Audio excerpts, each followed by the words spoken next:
उत्तर प्रदेश के प्रयागराज में महाकुंभ का आयोजन धूमधाम से हो रहा है। इससे जुड़ी रील्स भी आपकी फीड पर आ ही रही होंगी। एक तरफ भारी भीड़ है, दूसरी तरफ घोड़ों पर जायजा लेती पुलिस, लंबा चौड़ा इंतजाम। मगर क्यों जरूरी है ये इंतजाम? इसके पीछे सिर्फ लॉजिक नहीं, हिस्ट्री भी है। क्योंकि आजादी के बाद जब पहला कुंभ हुआ था तो ऐसी तबाही देखने को मिली जिसका इल्जाम देश के पहले पीएम जवाहरलाल नेहरू के सर आया। मैं हूं नितिन ठाकुर और ये है इतिहास की महाकुंभ स्पेशल सीरीज, जिसमें हम सुना रहे हैं आपको 12 दिन में 12 किस्से। तो ये रहा पहला।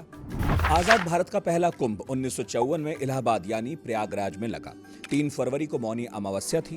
लाखों लोग स्नान के लिए संगम पहुंचे, मगर पिछली रात हुई बारिश की वजह से चारों तरफ कीचड़ और फिसलन थी।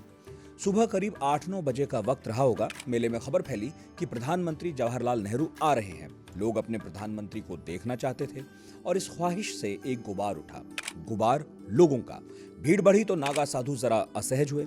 भगदड़ मच गई। जो एक बार गिरा वो फिर उठ नहीं सका। जान बचाने के लिए लोग बिजली के खंभों से चढ़कर तारों पर लटक गए। भगदड़ में 1000 से ज्यादा लोग मारे गए।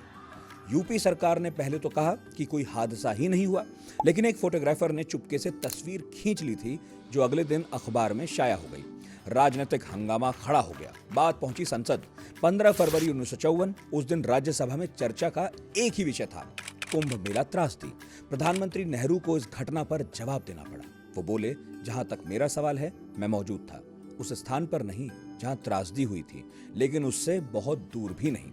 लेकिन वहीं कुछ लोगों का दावा है कि हादसे के दिन पंडित नेहरू कुंभ में मौजूद नहीं थे। बीबीसी में छपी एक रिपोर्ट में हादसे के वक्त मौजूद रहे नरेश मिश्र ने बताया था कि नेहरू हादसे से ठीक एक दिन पहले प्रयाग आए थे।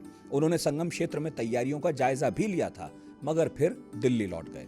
लेकिन राष्ट्रपति राजेंद्र प्रसाद संगम क्षेत्र में ही थे और सुबह के वक्त किले के बुर्ज पर बैठकर दशनामी सन्यासियों का जुलूस देख रहे थे।